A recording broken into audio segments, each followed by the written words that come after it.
good day, speaking people, and welcome to a place where all of us are safe, but all of us are still not quite that. The Witching Hour with Crent Stevenson. I'm Crent Stevenson. Welcome, everyone. Now, my guest today, very special, is author Lavender Willowbrook. Thank you so much for being here, Lavender. Hello. Yes, and of course, as always, Mr. David Blackburn is going to be helping me.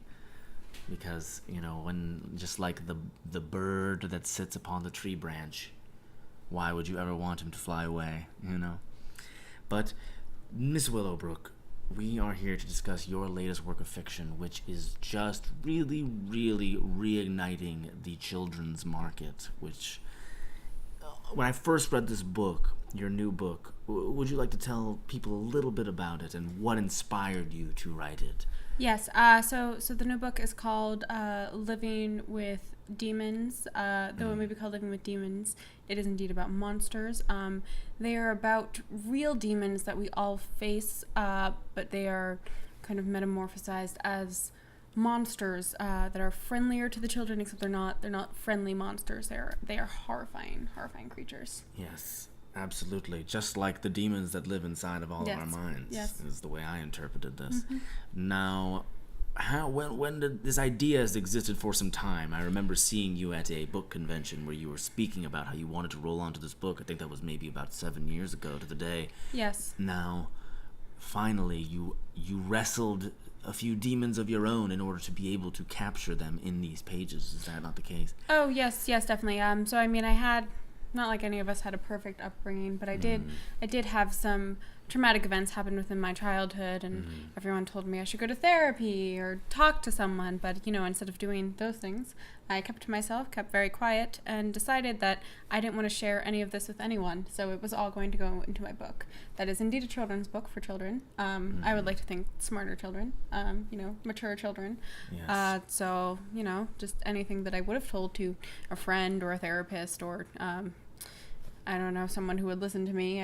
I didn't want to share any of it, so I just wrote it all down. I wanted to make money off of it, so, yeah. It's lovely. I mean, now, the chapter that really, really haunts me every single evening, and it's like one of those things like when you're a kid and you just can't quite shake it, but it was chapter 8, where the young girl has to do laundry for the first time, and then the laundry itself ends up killing her brother in front of her. Yes.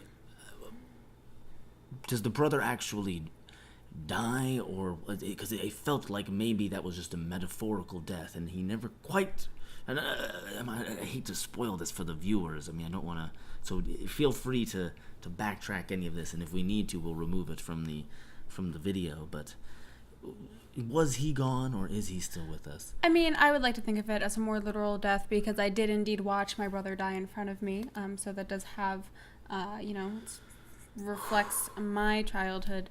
But, I mean, if you do want to look at it in a more metaphorical sense, It could be a metaphorical death. It's about how you interpret the book. Yes. It's really about the child and their mind.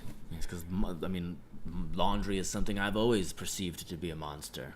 Mm-hmm. Like, I haven't done my laundry in weeks, and eventually I'm just kind of like, I don't understand why bacteria collects, and why cloth and body, when combined, create such a thing to contend with. It's just it's truly horrible. Strangles the daily it's actually humor. Very, very foul.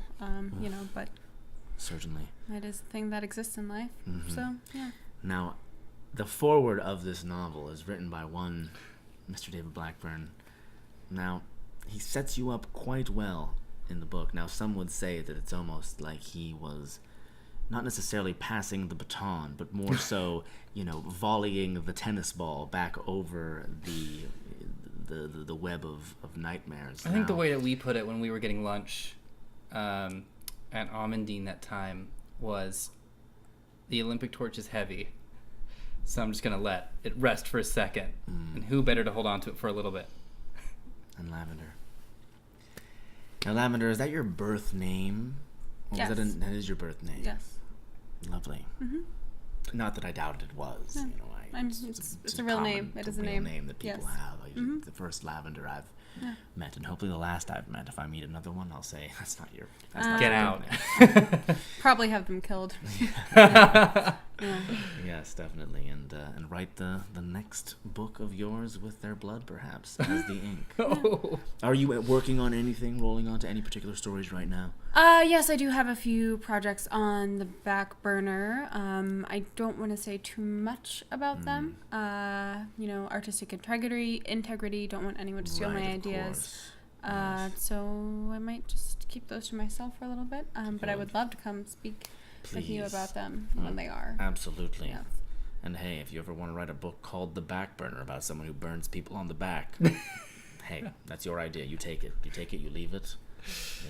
Who comes, who goes, who chooses, who froze, yes. But we will be burning no backs here. We will just be burning our fronts and forever bearing the scars here in The Witching Hour with Crent Stevenson. I'm Crent Stevenson. Thank you so much to my guest, Lavender, and David, of course, for everything that he's done for us and does for the communities at large. Good evening.